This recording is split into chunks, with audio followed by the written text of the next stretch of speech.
enzymes. And I believe humans have the wrong view of enzymes.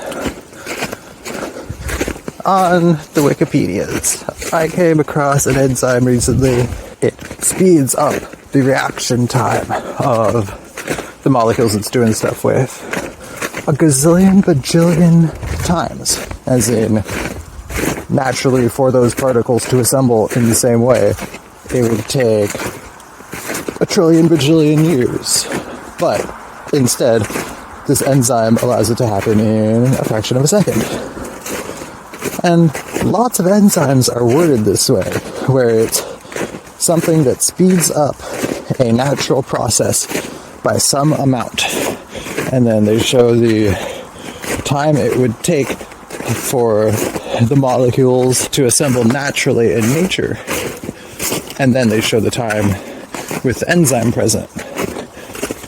But I think a lot of that is that humans are trying to conceptualize a level that they don't see themselves. And in reality, it's like trees and that stick that's like a spiral. Anyway, let's say a bajillion sticks fell. How long would it take for them to fall in the exact pattern of the English alphabet? Probably a really long time. But now, let's say I move sticks. I'm not going to move that one because it's alive. I'm going to put a little saliva on the top so it's healthier. But let's say I purposely move the sticks to create the English alphabet.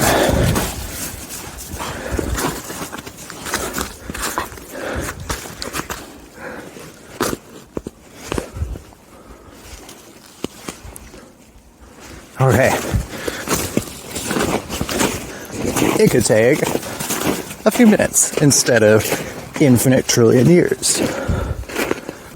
And that's a lot like enzymes. An enzyme is a machine that's specifically arranging the elements in pattern A, pattern B, pattern C, hand it off to another enzyme, and then pattern D, and boom, done. Well, let's go straight to the other topic.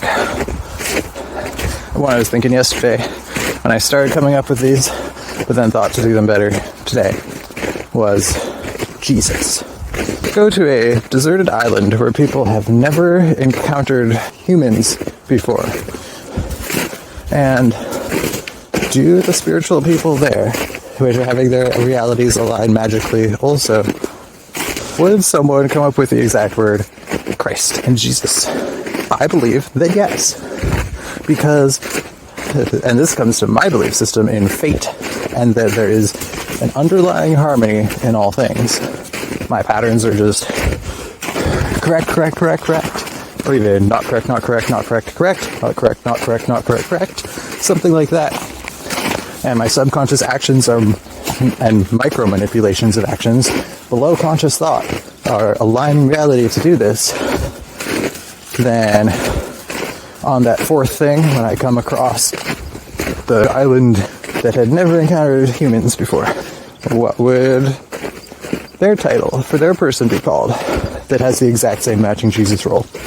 If me, in my reality, I was on the point in my pattern where it was correct, then yes, I would say that it could very well be the same name. But if those people on that island never encountered Observer A, the person with the reality that would align like that, then that depends on the entire overarching system of the harmonies and the different things matching up. And it's like a non-main character going out of the eye of the story and then coming back with progress by the time they show up again.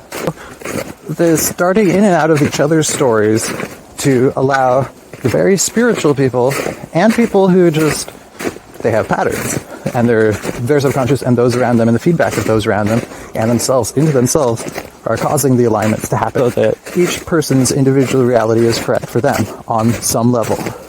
If the person on the island never interacts with the person who believes the certain things, then it's an unknown. The reality could be Jesus, it could be a different name, and that it's unknown is exactly how it's supposed to be, so that everyone there's reality is exactly as it is supposed to be, and everyone gets from it what they are supposed to get as a person to shape them into who they are supposed to be for the future people that they interact with, and how they shape them, and how they get feedback, and continuing forever, and diversifying, which is how reality began, and more diversification, more creatures, more things, but always with this underlying harmony from the start and continuing outward forever.